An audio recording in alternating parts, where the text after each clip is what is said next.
Here we're going to continue looking at how to take and do two column proofs. We're going to be looking at dealing with proving triangles congruent with side, side, side, side, angle, side, angle, side, angle, angle, angle, side, and hypotenuse leg. So the reason that the items are congruent, we're going to take and do these right here. Basically, it's going to be given to us. Given. It's going to be a definition of a midpoint or a definition of a bisector or a reflexive property. Reason our angles are congruent, similar. We got it's given. They could be vertical angles or it could be definitions of angle bisectors. Okay. We're also going to be using the CP-CTC. The corresponding parts of congruent triangles are congruent. So if triangle ABC is congruent to triangle DEF, then we know that angle A is congruent to angle D, angle B is congruent to angle E, and angle C is congruent to angle F. We also know that segment AB is congruent to segment DE. We know that BC is congruent to EF, and we know that AC is congruent to DF, because corresponding points of congruent triangles are congruent, and each of those parts are corresponding to each other. So looking at our first proof right here, it has our given right here. It says given AB is congruent to CB. And then they also tell us that BD bisects ABC, angle ABC. So looking at those things, I like to go and mark them on the triangle itself. So AB is congruent to CB. So AB is right here, and CB is right here. Those two are marked. Then it tells us that BD bisects triangle ABC.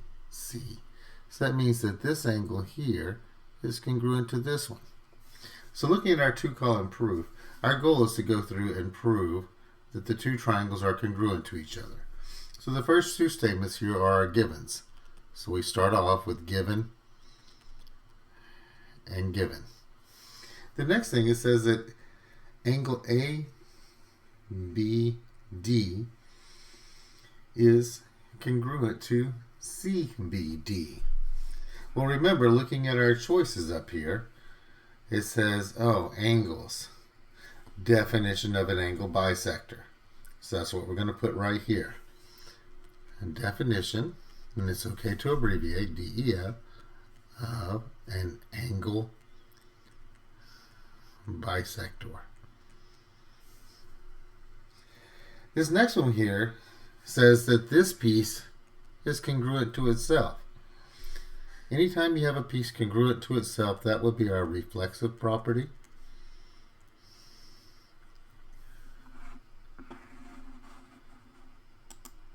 Now, looking at what we have here, we have a side right here and a side right here with an inclusive angle. So going back to our choices up here, we have side, angle, side.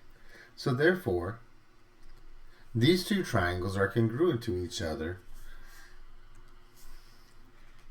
by the side, angle, side theorem.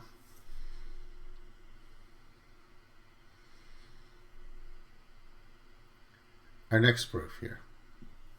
In our next proof, we are given that YZ bisects angle WYX. So YZ bisects angle W. So that means this piece and this piece are congruent to each other. Then they tell us that these two angles here are congruent. YWZ, YWZ, so this angle right here, and YXZ, so this angle over here. Those two angles are congruent to each other.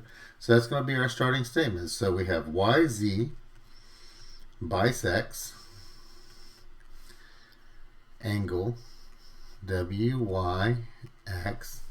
Then we have angle YWZ is congruent to angle YXZ. And these are both given. The first thing we start off in our two-column proofs are our givens. Our next statement.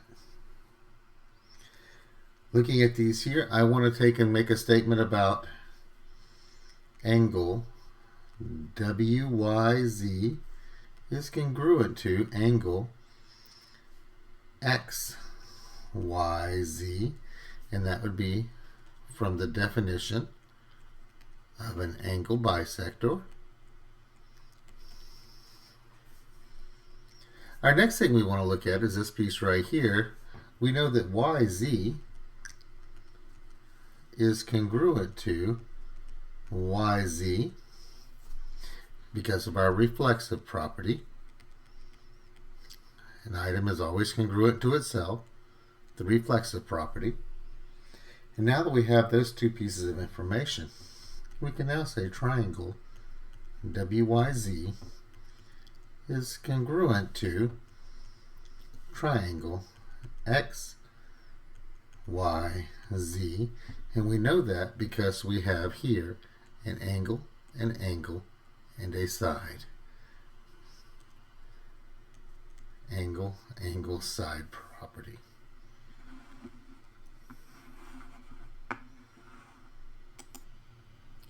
Looking at our next example right here, it's already got everything filled in on the left side of our column for us. Start off by marking all the pieces that are given to us. So PQ is congruent to ST, so PQ is congruent to ST. QR is congruent to TR, so QR is congruent to TR. And then R is the midpoint of PS. Okay, so we'll come back to that one in just a second. So we start off, our first three statements here are our givens. So we place given right here for each of those. The information here we can start with. Our goal is to prove that these two triangles are congruent to each other. Well, this piece right here says that PR is congruent to SR. So PR is congruent to SR. And we know that because of, it says it's a midpoint. So that's the definition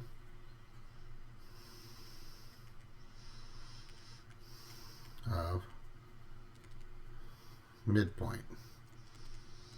Because if we go all the way back up here to the top, rolling along here, here's our reasons. Definition of a midpoint was one of our choices we could use. So coming back down here to our problem, so we have the definition of a midpoint. So we now know all these sides of one triangle are equal to all the sides of the other one. So triangle PQR is congruent to triangle STR by the side theorem.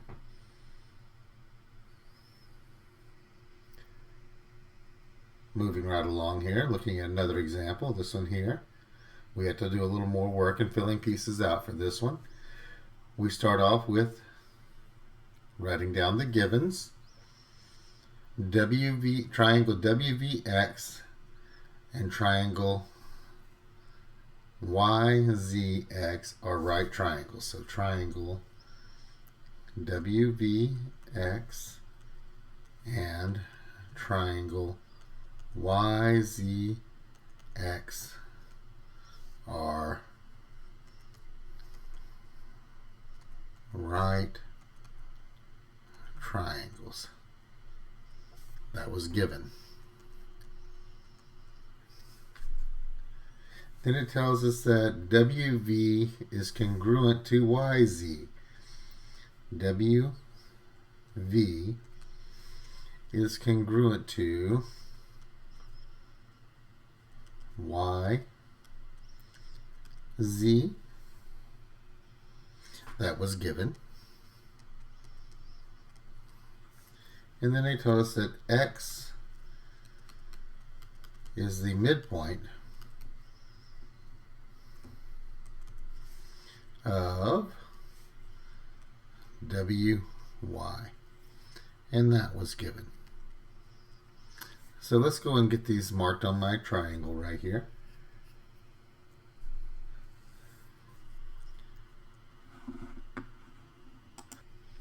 So looking here, I know that WV and YZ, so WV and YZ are congruent to each other. I know that X is the midpoint of WY, so I know that WX is congruent to YX. That's the definition of a midpoint.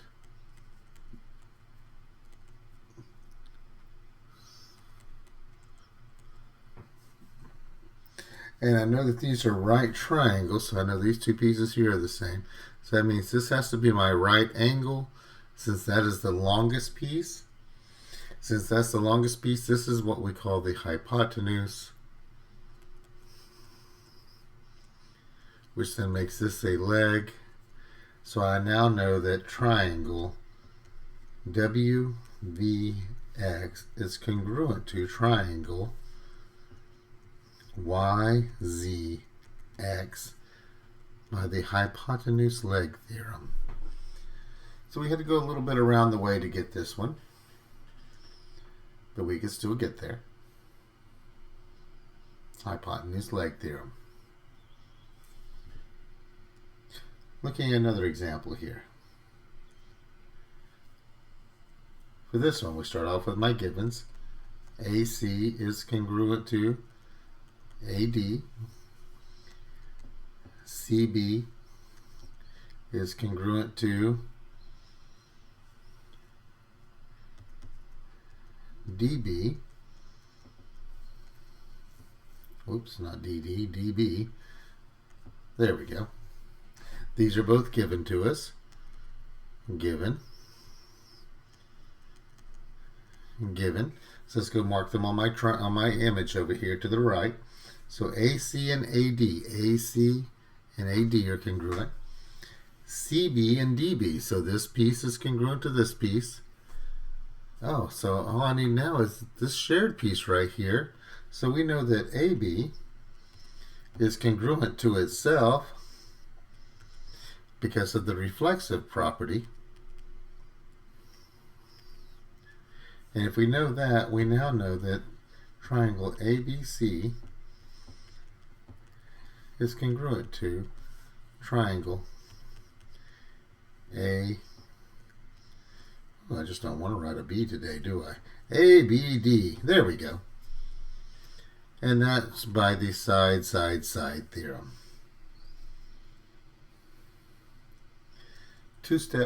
Two-column proofs. Proofs are just a way to explain how to go from point A to point B by giving all of your reasons along the way as to why you're going there, by giving someone directions on how to go somewhere. Pay attention to what you're doing, remember everything you've done along the way, and you'll have great success in completing proofs.